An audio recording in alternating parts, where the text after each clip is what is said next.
Welcome. This is going to be part 4 to this video series. I know I said part 3 would be the last one, but I got more to say.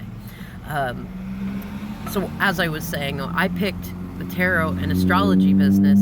I had an inkling that I was going to do stuff on YouTube, but that's not really what I wanted.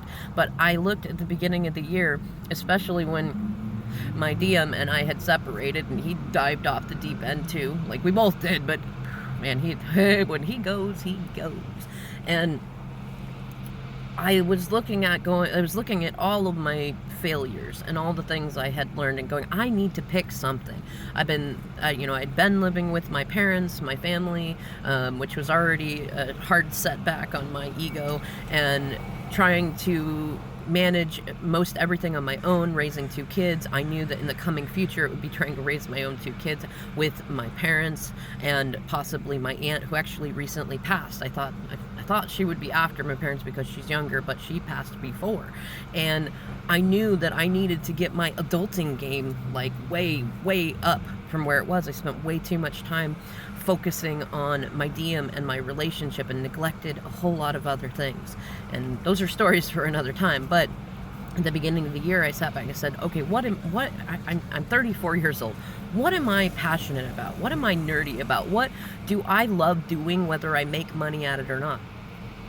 And I was thinking about it like what when I talk with my friends and they'll be like, yeah, I was driving down the road and I saw this address that was 222, and in my mind I'm going, well, 222 is a number that usually means yes. It's usually a connection from spirit. It also equals 6, which is the lover's card, and the number 2 is the high priestess card, and so it probably has something to do with an intuition that has to do with a love situation or a business situation. That's where my mind naturally goes because I'm just a nerd about it.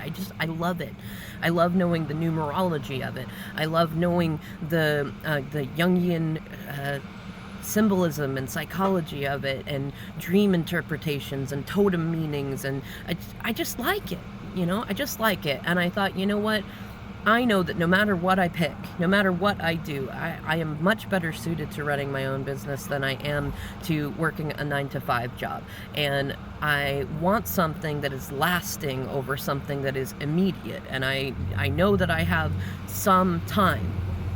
I don't have a lot of time. And I knew that I was going to take flack for not jumping right in and like getting a Boeing factory job or something like that. I knew I was going to hit that either way, so it had to be something that I was so passionate about and am passionate about that even in the crappy times I would be still interested in doing it. I would still be doing it.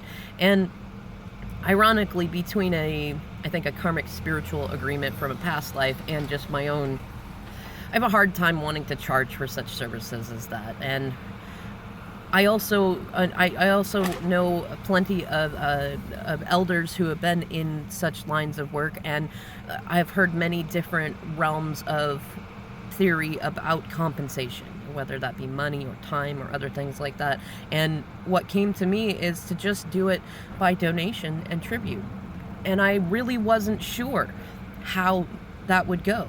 But I tell you what, I've had people pay me more for my readings and for my coaching and for astrology stuff than I would have thought to have asked. I really devalued myself, not just in my knowledge of tarot and astrology and things like that, but in my own personality. I'm fun, I'm kind, I'm charismatic, I'm compassionate, and I'll also call you on your bullshit, and those are things that people value. Those are things that I value in other people. I have also had coaches and counselors and people who have helped me through different things. I value that stuff too, so I try to embody the things that I value in others, and then I call to me those that value what I have to offer, because you can go to any number of tarot readers or psychics or astrologers and get all of the same basic information. You can learn most of it on your own, but people come to you. They come to me because of my unique way of delivering that information and my energy and the way that,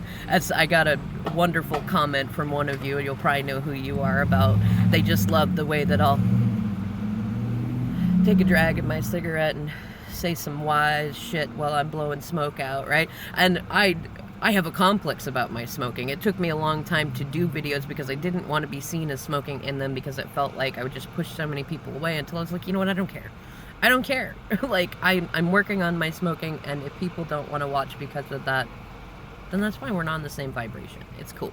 And, but, you know, I picked a business based on what I'm most passionate about, what I'm naturally obsessed about, what I would be doing whether it made me any money or not, what I would be doing